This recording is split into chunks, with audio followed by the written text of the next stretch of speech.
اهم حاجة بقولها لبنتي علشان اقدر اسسها اخليها تقدر تعتمد على نفسها وكمان تشتغل شغل ما يكونش متعب ليها. دايما بقولها لازم تتعلمي مهارة جنب الدراسة، المونتاج والبرمجة والتعليق الصوتي، وانك تشتغلي او تعملي مشروع من البيت وتقدري ان انت تكبريه كمان. وعايزة اقول لكم برغم ان هي سنها 8 سنين انا هبدأ فعليا اخليها تبدا تمنتج فيديوهاتها. بقول لكم كده علشان زي ما قلت لها حابه ان انا اقول لكم يا بنات اتعلموا مهاره من البيت، اتعلموها من وانتوا صغيرين، استغلوا الوقت اللي عندكم لان الوقت ده فعلا كنز.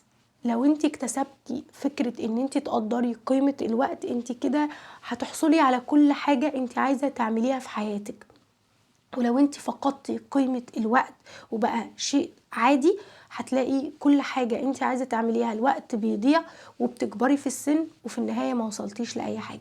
من وانتوا صغيرين لازم تكونوا عارفين ايه المهارات المهمة جدا اللي لازم تتعلميها.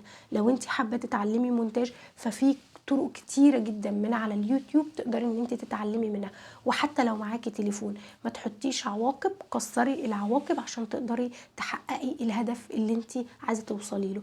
اخر حاجه عايزه اقولها لكم يا بنات، ركزي في حاجه واحده عشان تقدري ان انت تكتسبيها. الحاجه الواحده دي انت هتصبي تركيزك فيها وفي النهايه هتطلعي بحاجه كبيره قوي او هتتعلمي مهاره. تركيز في حاجه واحده من الاشياء المهمه جدا، والتشتيت في النهايه بيوصلك انك انت معاكي من كل حاجة بس ما انتش عارفة تطبقيهم على بعض ولا عارفة تطلعي بحاجة ولا عارفة تشتغلي كمان.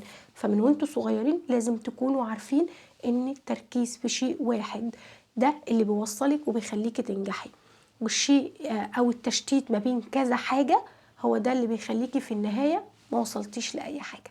وبس كده يا بنات، يا رب تكونوا استفدتوا. باي.